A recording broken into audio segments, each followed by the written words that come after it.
इस वीडियो में हम बात कर रहे हैं पीपल एज रिसोर्स। ये एनसीईआरटी बुक क्लास 9th का इकोनॉमिक्स का सेकंड चैप्टर है।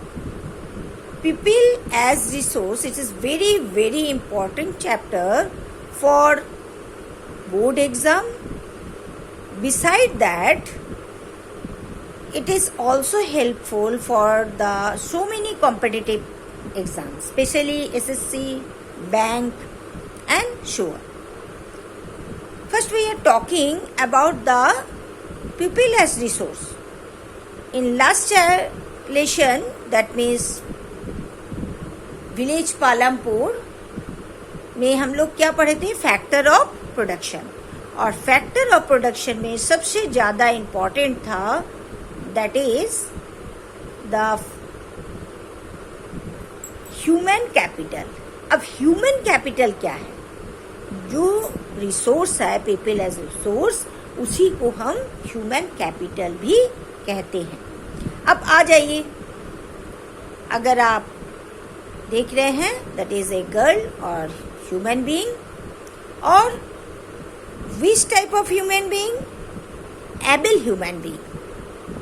In right side, if we go through the mark of this one, ability. The person who have the ability, knowledge, skill, helpful, and can earn money, they all are quality having a person known as human capital. अब ability क्या है? मान लीजिए कोई भी इंसान पढ़े लिखे हैं, स्किलफुल है, तब तो अच्छी बात है। अगर वो इलिटरेट भी है, लेकिन वो कारपेंटर हो सकता है, पॉटर हो सकता है, स्वीपर हो सकता है, उसके पास काम करने का एक एबिलिटी है। नॉलेज, हर कोई भी छोटे से छोटे काम करने में भी नॉलेज तो हमें चाहिए। स्किल, अगर उनके पास स्किल है, ये मेंटल स्किल भी हो सकता है, फिजिकल। एक टीचर, एक डॉक्टर, हाईली मेंटल स्किल होता है उनके पास।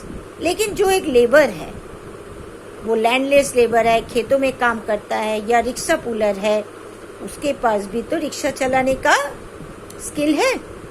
सो they are also human capital. अब उसके पास सारा स्किल तो है, एबिलिटी है, नॉलेज है, स्किल है, लेकिन वो हेल्पफुल नहीं है सोसाइटी के लिए। वो क्रिमिनल है, या वो काम करना नहीं चाहते।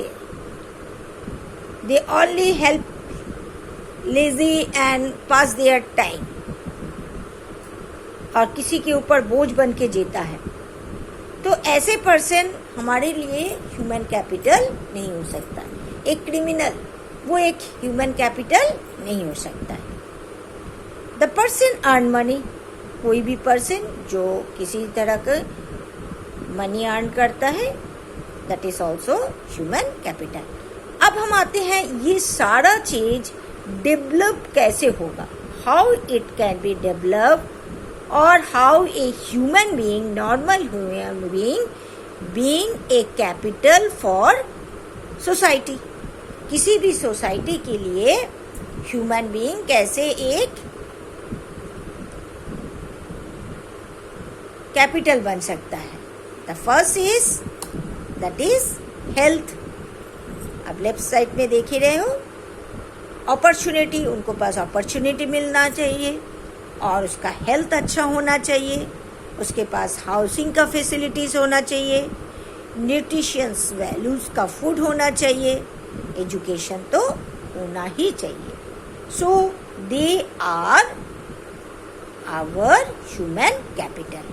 अब हम आते हैं कि एक ह्यूमन कैपिटल, जो ह्यूमन कैपिटल है, वो आगे चल के हमारे देश के लिए क्या काम आता है, वो किसी भी सोसाइटी के लिए क्या काम आता है। तो सबसे मेजर जो 3 थिंग्स है, that is promoting economic growth.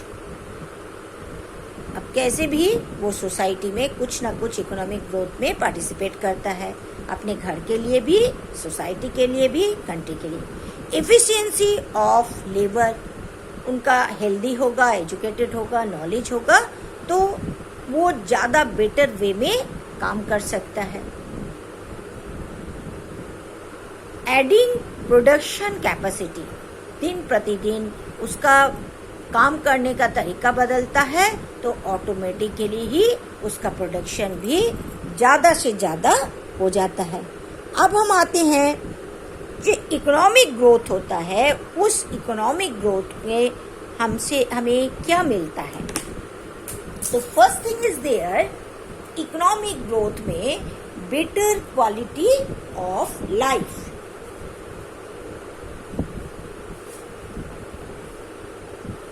जब बेटर क्वालिटी ऑफ लाइफ होगा तो ऑटोमेटिकली इंसान का स्टैंडर्ड ऑफ लिविंग बढ़ जाता है। लाइफ एक्सपेक्टेंसी, वो अच्छा इलाज कर सकता है, एंटरटेनमेंट का अच्छा खा सकता है, तो ऑटोमेटिकली उसका सारा के सारा जो एक लाइफस्टाइल है वो काफ़ी बेटर हो जाता है। सेकंड पॉइंट पे आता है, थर्ड पॉइंट पे, higher income in future. Future भी उसका सिक्योर हो जाता है क्योंकि वो फ्यूचर के लिए भी सोचता है और कुछ बेटर वर्क करता है। Change attitude of the people, लोगों के प्रति उसका अलग एक व्यू पॉइंट होता है, नज़रिया अलग होता है, वो अच्छा पॉजिटिव सोच रखता है और बेटर करने की कोशिश करता है।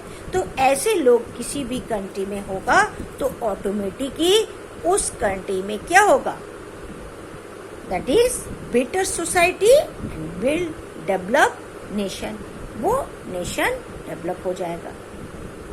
और ये सारे की पीछे जितना नेशन डेवलप क्या होगा, एजुकेशन होगा, स्किल होगा, तो ऑटोमेटिकली हमारा टेक्नोलॉजी डेवलप करेगा, टेक्नोलॉजी डेवलप करेगा तो अर्निंग ज़्यादा होगा, इकोनॉमिक ग्रोथ होगा, तो everything is possible for the countries westward. Okay.